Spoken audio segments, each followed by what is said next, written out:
काफ़ी डरावना सा क्वेश्चन लग रहा है ये। पेशेंस रख करके पहले तो पूरी कहानी समझनी होगी, सोल्यूशन तो उसके बाद आएगा। सेटअप यहाँ पर कैसा है ये समझ लेते हैं। ये आप देख रहे हो, आपने देखा होगा कहीं ना कहीं नट बोल्ट देखे होंगे आप, जहाँ हैं आसपास बहुत सारे लगे होंगे, सारी चीज़ें उसी पे टिकी हैं। तो यहाँ पे नट बोल्ट में ये नट है, ये फिक्स है, ये कहीं नहीं जाएगा। किसी ने इसको मान लो पकड़ के ही रखा है अपने हाथों से, और इस नट के टॉप में एक कॉन्वेक्स लेंस लगा दिया गया है, और ये है स्क्रू, ठीक, जिसका ये जो जहाँ पे ग्रूव्स हैं, कुछ पार्ट दिखाई नहीं दे रहा है जो, वो इस नट के अंदर है। और आप ये मान के चलो कि इस स्क्रू से ये वाली जो लाइन है कोई इमेजिनरी लाइन नहीं है, ये लाइन रियलिटी में कोई वायर है, कोई तार है, वो है फिक्स है इसी स्क्रू हेड से और इस स्क्रू से। तो ये स्क्रू जो है यहाँ से आप मानो शुरू हुआ है, यहाँ पे ख़त्म हुआ है। ये पॉइंट स्क्रू का हेड है और ये स्क्रू का मान लेते हैं नेगेटिव एक्सट्रीम है। इस नेगेटिव एक्सट्रीम पे एक स्क्रीन है जहाँ पे हमें ऑब्जेक्ट रखना है, ऑब्जेक्ट की पिन अटैच कर देनी है। एक पिन यहाँ पे लगा दिया, ऑब्जेक्ट का काम करेगी ये, और इस पिन से रेज निकलेंगी, इस लेंस के थ्रू पास होंगी और उसकी इमेज यहाँ बनेगी, ठीक है। अब जब इस स्क्रू को आप ऐसे घुमाओगे तो ये नट तो कहीं नहीं जाएगा, बट ये स्क्रू पीछे की तरफ भागेगा। तो उससे क्या होगा कि ये स्क्रीन ये इधर जाएगी और ये वाली स्क्रीन ये भी इधर जाएगी। Object screen and image screen and screw total सब लेफ्ट में भागेगा, बट ये जो लेंस है ये कहीं नहीं जाएगा, समझ गया। तो यहाँ पे शुरुआत में जब आप इस स्क्रू को रोटेट नहीं कराए हैं, दैट टाइम इस ऑब्जेक्ट की यहाँ से दूरी कुछ ज़्यादा रहेगी, और जब आप इसको घुमा दोगे थोड़ा सा तो ये जो ऑब्जेक्ट है ये जो यहाँ है, फिर ये थोड़ा शिफ्ट हो जाएगा किधर को, लेफ्ट को, सॉरी राइट को, ऐसे। यहाँ पर ये जो आपका ओ वाई है, न्यू पोजीशन ओ वाई की अगर बनाई जाए तो काइंड ऑफ ऐसी हो जाएगी, ओ डैश और ये वाई डैश, ठीक। ऐसे ही एक्स और पी, ये एक्स आपका यहाँ आ जाएगा और ये जो आपका पी है ये यहाँ आ जाएगा, ठीक है। तो यू जो ऑब्जेक्ट है उसकी डिस्टेंस केस 1 में इतनी है और केस 2 में इतनी है, और जो इमेज है केस 1 में उसकी डिस्टेंस इतनी है और केस 2 में इतनी है। तो यू और वी यहाँ पर कांस्टेंट नहीं बदल रहे हैं। अब बोला गया है कि पहले केस में जो इमेज बनी है यहाँ पर, जब स्क्रीन थी इमेज वाली, तो उसका साइज़ कुछ और है और दूसरे केस में साइज़ कुछ और है। शायद आपको जानकारी होगी कि जैसे जैसे ऑब्जेक्ट को लेंस के करीब लाते हैं उसका साइज़ बढ़ जाता है। तो पहले केस में ऑब्जेक्ट की जो इमेज बनी यहाँ पर, उसका साइज़ 2 गुना था, अब बढ़ जाएगा। जब ऑब्जेक्ट इस लेंस के करीब में आ जाएगा तो उसका जब साइज़ बनेगा यहाँ पे, रियल इन्वर्टेड हर केस में बनेगा, लेकिन यहाँ पर बनेगा तो 2 गुना बनेगा और यहाँ पे बनेगा तो 3 गुना बनेगा। इसके करस्पॉन्डिंग आप मान लो जो डिस्टेंस है वो u1 होगी और इसके करस्पॉन्डिंग मान लो u2 होगी।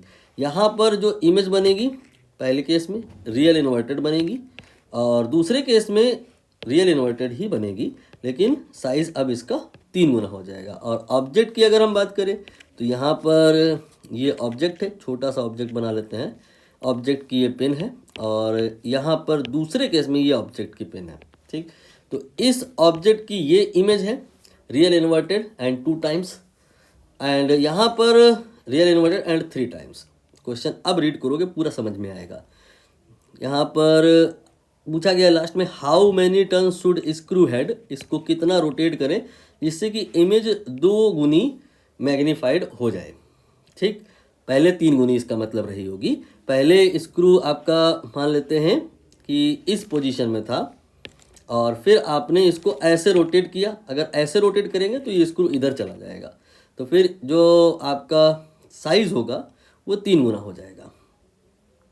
एनीवे, हमें पहले और बाद में नहीं जाना, हमें सिर्फ अंतर निकालना है। अब आपको मैग्नीफिकेशन का फॉर्मूला लिखना पड़ेगा। Magnification m equal to I by O होता है।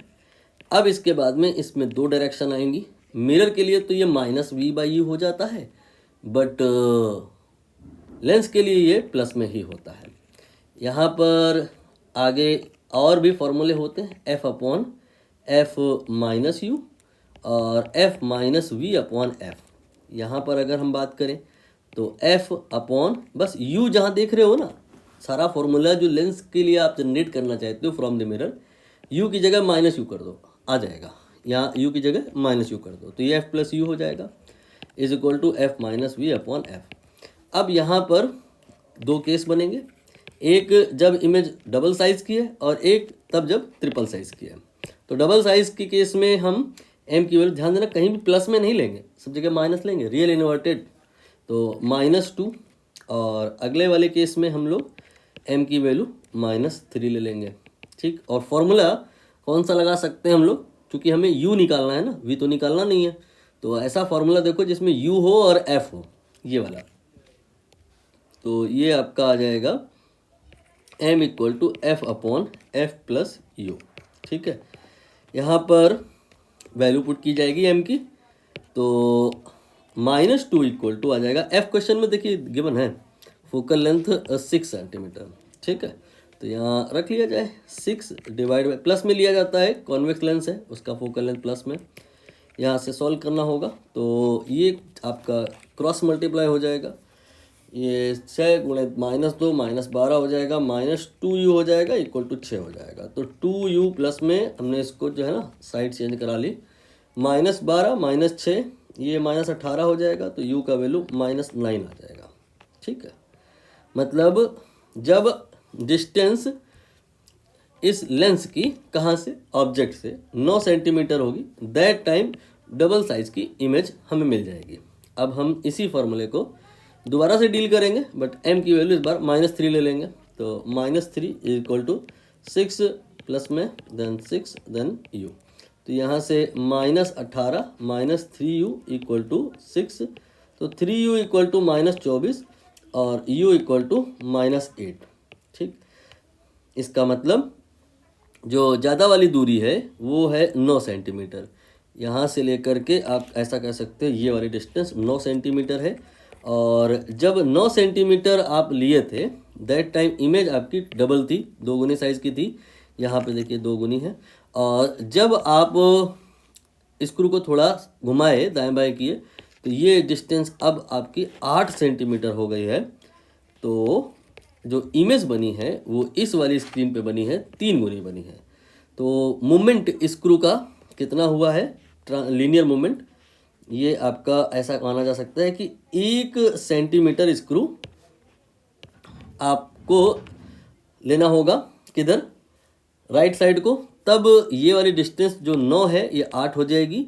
और जो 2 गुनी साइज़ का ऑब्जेक्ट था वो 3 गुनी साइज़ का हो जाएगा। अगर 1 सेंटीमीटर स्क्रू आपने इधर कर दिया तो उससे क्या होगा, 3 गुनी साइज़ का जो इमेज है वो 2 गुनी साइज़ का हो जाएगा। और जो डिस्टेंस ऑब्जेक्ट की 8 सेंटीमीटर है फिर वो 9 हो जाएगी। यहाँ पर लीनियर डिस्टेंस नहीं बताना, यहाँ पे तो बताना है कि हमें इस 1 सेंटीमीटर स्क्रू को दाएं बाएं करने के लिए कितना घुमाना होगा।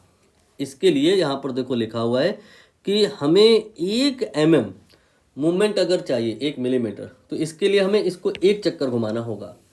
और हमें 1 सेंटीमीटर मतलब 10 mm का मूवमेंट चाहिए इस स्क्रू में, है ना। तो 1 mm के मूवमेंट में 1 रोटेशन, तो 10 mm के मूवमेंट में, समझ आ गया होगा, 10 रोटेशन।